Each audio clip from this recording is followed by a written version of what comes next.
Hello everyone, welcome back to my channel. मैं प्रीति शर्मा स्वागत करती हूँ आपके अपनी चैनल हरी काना दीवानी में। तो फ्रेंड्स, हरे कृष्णा, कैसे हो आप? आई होप आप सब अच्छी होंगी। मैं भी बिल्कुल ठीक हूँ। दोस्तों, आज हम आपको बताएंगे लड्डू गोपाल के साथ छठी उत्सव कैसे मनाएं। दोस्तों, छठी उसी बच्चे की होती है जिसका आपने जन्म कराया हो। अगर आपने लड्डू गोपाल जी का जन्म कराया है तो आप लड्डू गोपाल की छठी अवश्य बनाइएगा। लेकिन आपने जन्म नहीं कराया है तो आप उत्सव के रूप में उसको बना सकते हैं। दोनों ही चीजें आज मैं आपके साथ एक्सप्लेन करूंगी, तो वीडियो के अंत तक बने रहिएगा। सबसे पहला तो कंफ्यूजन है कि छठी को कब करना है।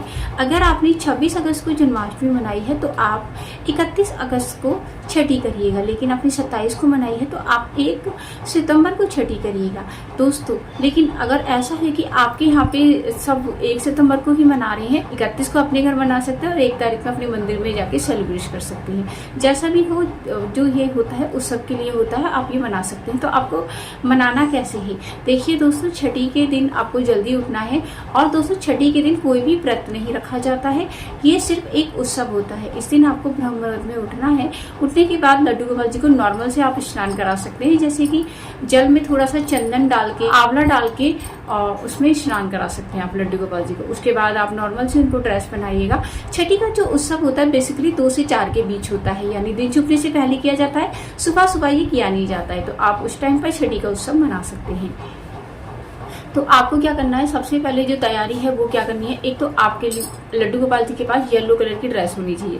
तो ऐसा होता है ना, छठी के दिन बुआ होती है, ड्रेस लेके आती है। देखिए, बुआ तो नहीं आएगी, आप ही को सब कुछ करना है। अपने बुआ से कह दिया, अच्छा ये खर्चा और बता दिया, पहले आपके बच्चे के लिए लाए, फिर आप तुम्हारे लड्डू गोपाल के लिए भी लाए, ये और बोलेंगे। तो आपको क्या करना है, अपने लड्डू गोपाल जी के लिए खुद ही बुआ बनना है, खुद ही मम्मी बनना है, खुद ही सब कुछ करना है। तो आपको लड्डू गोपाल जी के लिए ड्रेस लेके आनी है।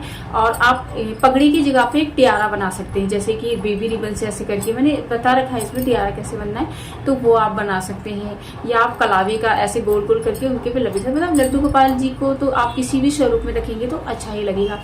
या आपके पास येलो कलर का कोई कपड़ा है तो ऐसे करके दोनों सब्जी से कोई पगड़ी सी तरह बांध सकते हैं, हल्का सा, मतलब ज्यादा हैवी नहीं रखना है।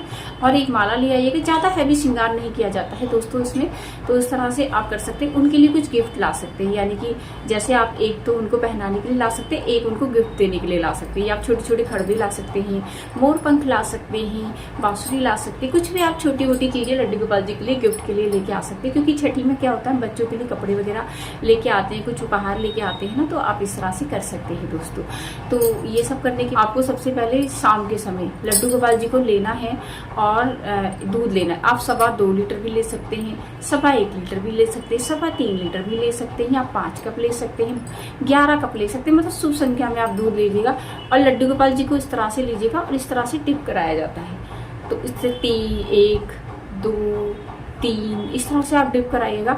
उनका चेहरा उसमें डिप नहीं होना चाहिए, सिर्फ लड्डू गोपाल जी का जो पूरा शरीर होता है वो इस तरह से डिप कराया जाता है। उसके बाद उनको निकाल लीजिएगा सादे जल से। उनको स्नान कराने के बाद उनको जो आप ड्रेसेस लाए वो पहनाइएगा, सुंदर से श्रृंगार करिएगा। टियारा लगाना चाहिए, टियारा लगा सकते हैं, बेबी रिबन से बांध सकते हैं, पगड़ी बांध सकते हैं।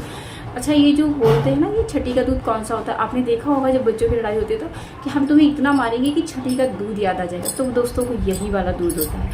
तो छठी इस तरह से मनाई जाती है दोस्तों। अब उसमें क्या करना होता है, इसमें व्या माता की पूजा का भी विधान होता है। तो आप मिट्टी की व्या माता बना लीजिएगा। व्या माता बनाने के बाद एक थाली उसमें निकाल, आज के दिन से अन्न हम देना स्टार्ट कर देते हैं। लड्डू गोपाल जी को जब हम जन्म कराते हैं उसके बाद अन्न नहीं दिया जाता, छठी को ही अन्न दिया जाता है। जैसे हमारे यहाँ पे चच्चा वगैरह जो होती है उनको भी छठी के दिन से ही हम अन्न देना स्टार्ट करते हैं। तो आज से हमारे लड्डू गोपाल जी अन्न खाएंगे। तो इस तरह से आप ये भोग बना सकते हैं। क्या क्या भोग हो सकता है, देखिए, कड़ी चावल हो गया, कच्ची रोटी हो गई, मूंग की दाल हो गई, और पुए हो गए या हलवा हो गया। ये सब चीजें आप रख लीजिएगा। और एक थाली आप व्या माता को निकालिएगा, व्या माता का पूजन करिए। काजल पाला जाता है तो एक दिए में जो उनके लिए दिया जलाया जाता है, सरसों के तेल का दिया जलाया जाता है दोस्तों। तो सरसों के तेल का आप दिया जलाएगा, उसमें काजल चम्मच से इस तरह से पालने के बाद आप लड्डू गोपाल जी को लगाइएगा। और जब आप व्या माता की पूजा करेंगे तो व्या माता से अपने बच्चों के लिए भी प्रार्थना कर लीजिएगा कि हमारे बच्चों का भी जो भाग्य है वो अच्छा अच्छा लिख दीजिएगा। मतलब आप लड्डू गोपाल जी की छठी तो करेंगे और व्या माता की भी पूजा करें। अच्छा, व्या माता कौन है, देखिए, व्या माता जो है कार्तिक भगवान जी की जो है वो पत्नी है, उनको ये कार्य दिया गया है कि वो बच्चों का भाग्य लिखते होता है ना, बच्चा सो रहा होता है तो बच्चा हंसता है, रोता है, वो सब वह माता ही उनको कराती है। तो बच्चों का भाग्य लिखने का कार्य भगवान जी ने उनको दिया हुआ है। तो वह माता की आप पूजा कर लीजिएगा, बच्चों के लिए भी प्रार्थना कर लीजिएगा, अपने बच्चों के भी वो काजल जरूर लगा दीजिएगा। जो वह माता आप लड्डू गोपाल जी के काजल पाला है वो अपने भी लगा लीजिएगा। इससे क्या होगा, आपका भी जो भी मुसीबतें होंगी वो सब टल जाएंगी, उनका आशीर्वाद आपके बच्चों पे लगा रहेगा। तो इस तरह से आप कर सकते हैं। फिर उसके बाद ये करने के बाद आप जो वह माता वाली थाली है वो यशोदा माता को निकाल दीजिएगा। यशोदा माता को भोग लगाने के बाद आपके पास तस्वीर होगी, नहीं है तो आप ले आइएगा, बेटा समय है। यशोदा माता को निकालने के बाद वो थाली आप गाय को दे सकते हैं दोस्तों, ठीक है। वो थाली गाय को जाएगी, उसमें थोड़ी दक्षिणा भी रख लीजिएगा। जो गौ आपकी गौ माता या आसपास गौशाला होगी उनको वो दे दीजिएगा, ठीक है। फिर एक थाली आप लड्डू गोपाल जी के निकालिएगा, लड्डू गोपाल जी को भी आप वो सब चीज़ें बना के उनको दीजिएगा और उनको पैसे जरूर दे दीजिएगा। आज के दिन उपहार दिया जाता है, पैसे भी चढ़ाए जाते हैं छठी में। तो और उन पैसों का आप क्या करोगे, उसमें थोड़ा मिला के आप उनकी ड्रेसेस ला सकते हैं, या आप उनके लिए कुछ लाना चाहते हो तो धीरे धीरे शेविंग करके कुछ और ला सकते हैं आप, ठीक है, आपकी तरफ से मिलाने के बाद। तो इस तरह से छठी का उत्सव मनाया जाता है दोस्तों।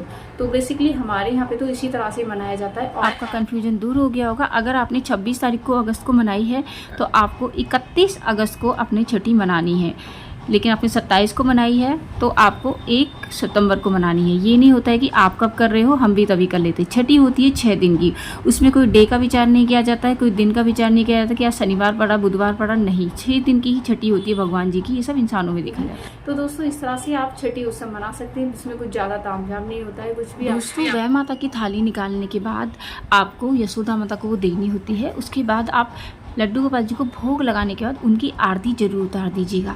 आरती उतारने से क्या होगा, उनको जो नज़र लगी होगी वो भी उतर जाएगी। वैसे लड्डू गोपाल जी को नज़र नहीं लगती है, सब हमारे भाव होते हैं। तो आपको लड्डू गोपाल जी की कपूर से आरती उतारनी है और उसके बाद उनको पैसे वगैरह उपहार में दे सकते हैं, जो भी आप देना चाहें। उसके बाद अपनी चाबी जो है उनको देने के बाद कहेंगे आप ही हमारे मालिक हैं। उसके बाद जो भी आपका रिश्ता होगा वो आप उनके साथ स्थापित कर सकते हैं, जैसे कि उनको भाई के रूप में मान सकते हैं, उनको सखा के रूप में मान सकते हैं, उनको पुत्र के रूप में मान सकते हैं। दोस्तों जैसे भी आपके भाव होंगे उस हिसाब से आप लड्डू गोपाल जी के रिश्ता स्थापित कर सकते हैं दोस्तों। और उनका कुछ नाम नहीं रखा है तो आप उनका नाम भी रख सकते हैं, लड्डू गोपाल जी का कोई भी नाम दें। और उसके बाद आप जो भी आपका प्रसाद होगा वो आप आसपास मोहल्ले में बांट सकते हैं कि हमारी लड्डू गोपाल की छठी हुई है। तो इस तरह से आप अपने आसपास जो भी है थोड़ा सा एक्स्ट्रा बना लीजिएगा, सब जगह पे प्रसाद को वितरित करिएगा। ये भी बहुत अच्छा होता है और प्रसाद जितना बांटेंगे उतना ही अच्छा रहता है। और है कि अगर मान लीजिए आपने जन्म नहीं कराया तो आप कैसे करेंगे, देखिए जन्म नहीं कराया तो आप उत्सव मना सकते हैं। उत्सव कैसे मना सकते हैं, आप क्या कर सकते हैं, लड्डू गोपाल जी को डिप वाला कार्य नहीं करेंगे, वह माता का भी कार्य नहीं करेंगे। आपको क्या करना है, सिर्फ लड्डू गोपाल जी के लिए भोग बनाना है। भोग में आप कड़ी चावल बना सकते हैं, ठीक है, मूंग की दाल बना सकते हैं, पुए बना सकते हैं, रोटी बना सकते हैं। ये सब चीज़ें भगवान जी को आप भोग में लगा सकते हैं और प्रसाद को वितरित कर सकते हैं। तो आप इस तरह से उत्सव मना सकते हैं। तो आपके ऊपर आप छठी मना रही हैं, उत्सव मना रही हैं। आई होप कि आपको ये वीडियो पसंद आया होगा। वीडियो पसंद आया तो वीडियो को लाइक शेयर करिएगा। चैनल पर नए हैं तो चैनल को सब्सक्राइब करना बिल्कुल ना भूलें। दोस्तों मैं मिलती हूँ न्यू वीडियो में न्यू टॉपिक के साथ, तब तक के लिए हरे कृष्णा।